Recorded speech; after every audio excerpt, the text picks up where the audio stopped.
Добрый день, дорогие друзья! Библиотека Созвездия в рамках Краеведческого клуба в кадрах Якутии предлагает послушать лекцию на тему Хатын-Урях, юрта и родовое кладбище казаков-новгородовых. Знание местной топонимики создает и обогащает исторический образ территории. И история местности Хатын-Урях очень богата и разнообразна. И Музей истории города Якутска начал работу по восстановлению истории старого кладбища, которое находится на территории Хатын-Урях. Как-то политический деятель Эдмунд Берг сказал, что история – это союз между умершими, живыми и еще не родившимися. И, как правило, центральное место живых интересует именно прошлое, а прошлое можно узнать разными способами, например, через изучение истории некрополей. История отдельного кладбища дает возможность узнать истории семей, людей, проживавших когда-то на этой местности. И старое кладбище на территории Хатын-Урях может рассказать интересные факты, события, а также хранит много загадок истории города Якутска. Дорогие друзья, послушайте лекцию Екатерины Алексеевны Строковой, кандидата исторических наук, директора Музея истории города Якутска. Здравствуйте, уважаемые слушатели! Как часто за тайнами и чудесами мы уезжаем далеко от дома и не замечаем того, что многое интересного и таинственного находится прямо у нас на виду, в родных нам местах.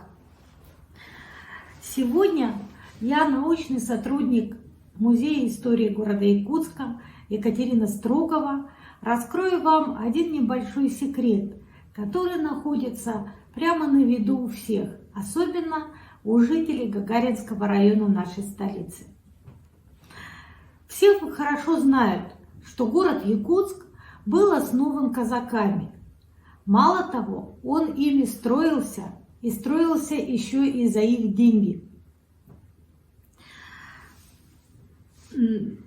Якутские казаки довольно серьезно отличались от казаков других регионов нашей страны, даже и от сибирских казаков, в том смысле, что служили они в основном за зарплату, с оклада, как тогда говорили.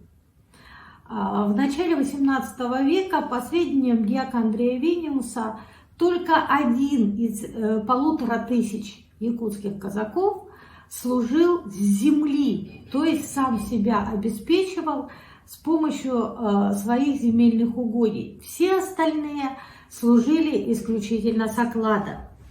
Несмотря на это, якутские казаки довольно быстро стали осваивать земли, которые располагались вокруг города, практически сразу после переноса крепости в 1644 году на левый берег реки Лены.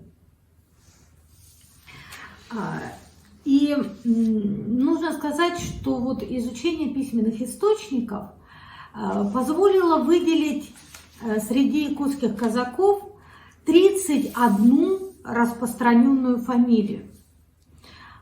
Среди них такие фамилии, которые известны в нашем регионе и сейчас, это Шестаковы, Мухоплевы, Кулаковские. И одной из самых распространенных казачьих фамилий была фамилия Новгородовых. В 1748 году, согласно списку служилых людей, 10 человек Новгородовых служили в городе Якутске в разных должностях. Уже земли казакам периодически выделялись уже в конце XVIII века, но это происходило так от случая к случаю, а уже официально стали выделять только после реформы управления Сибирью 1822 года. И тут обнаружилось, что казакам Новгородовым принадлежат земли по среднему и нижнему течению реки Хатынурях. Да-да, не удивляйтесь. То, что в наше время многие называют озером, на самом деле является рекой, что, собственно, отразилось и в ее названии. Лев Новгородов уже в начале XIX века описывал свои земли, расположенные в среднем течении реки Хатынурях, как наследственные, принадлежавшие его предкам. И именно с родом Новгородовых и с новгородовскими землями, положившими начало одному из крупных дачных районов города Якутска, связан один маленький секрет Хатынуряха. Старинный род Новгородовых прочно обосновался на Хатынуряхе, и жители улицы Дачная наверняка с удивлением обнаруживают у себя среди плотной дачной и уже теперь частной застройки один незастроенный участок, который занимает старинное кладбище.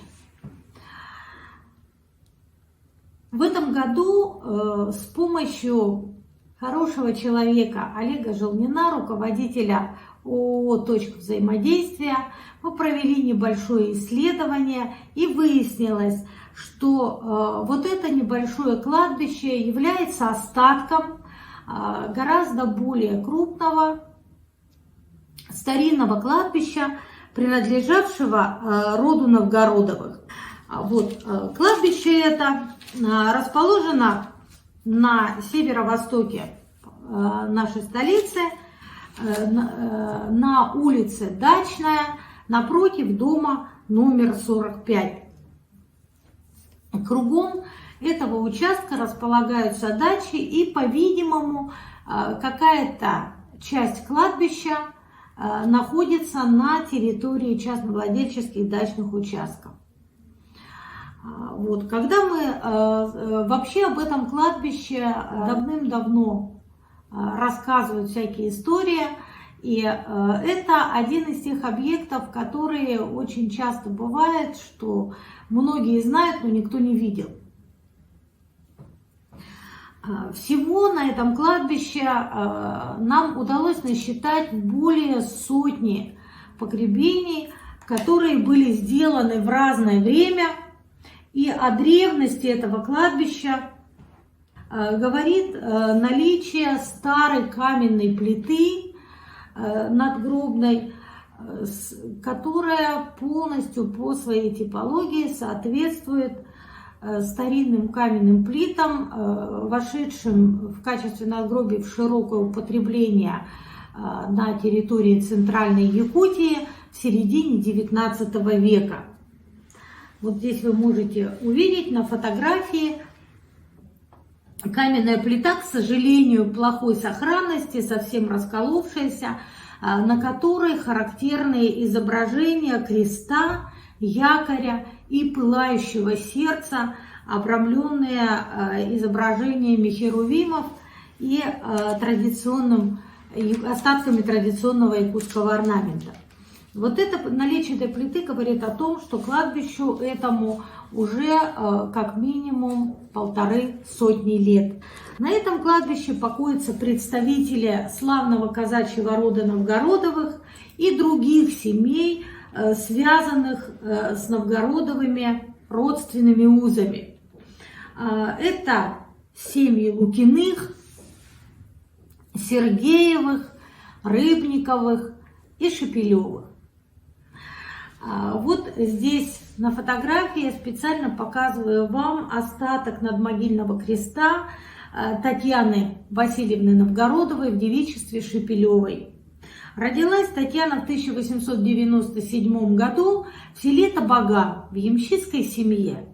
Семейная история Новгородовых рассказывает о том, что их предок Дмитрий Степанович Новгородов, вот посмотрите, какой красавец-казак на фотографии, просто украл себе молоденькую невесту из семьи имщиков. Прожили они долго и счастливо, и, собственно говоря, именно один из потомков Дмитрия Степановича и Татьяны Васильевны оказался хранителем еще одной небольшой тайны, которую хранит местность Хатынурях. Как я уже говорила, бывают такие места, о которых все слышали, но мало кто видел, и информацию о которых передается из уст в уста, но не фиксируется, найти ее очень сложно. Вот одним из таких таинственных мест стало семейное гнездо, родовое гнездо Новгородовых, огромный старинный балаган, который расположен на одном из участков, принадлежащих этому семейству. Надо сказать, что к началу 20 века практически все земли по среднему и нижнему течению Хатынуряха принадлежали Новгородовым. Вот здесь на фотографии вы видите это удивительное сооружение, очень длинный балаган, который по своей конструкции является ярким и удивительным примером взаимовлияния и сочетания культурных традиций русского и якутского народа. Вы видите, что у этого балагана совершенно не характерная для якутских сооружений заваленка. Ну, размеры, конечно, тоже грандиозные абсолютно. Вы видите две печные трубы. Кроме того, изнутри этот балаган имеет полы деревянные, что тоже для якутских сооружений не характерно, и также деревянные потолки. А внешне, вот сам по себе, тут, вот, пожалуйста, это съемки этого сооружения сверху. Но, к сожалению, этому балагану по предварительным подсчетам не менее 120 лет. Согласно рассказам владельцев, он был куплен в 1905 году у семьи Гатиловых и к тому времени был у Женинов. Вот посмотрите, вот так осуществлялась гидроизоляция потолков. Видите, подстелены у него листы бересты, которые, как известно, является хорошим гидроизоляционным материалом. Ну и система отопления в этом балагане, она была абсолютно русская. Балаган отапливался двумя русскими печами, одна из которых имеет вот такую вот занимательную конструкцию. Это не две разные печи. Это одна и та же печь с двух сторон. С одной стороны она камелек, а с другой стороны она же абсолютно полноценная русская печь. Вот такая вот удивительная конструкция, такое удивительное сочетание разнообразных национальных традиций. Вот такой вот небольшой секрет хранит хорошо известная, активно населенная местность Хатынурях, которая находится практически на северо-восточной окраине нашего города Якутска. Спасибо за внимание.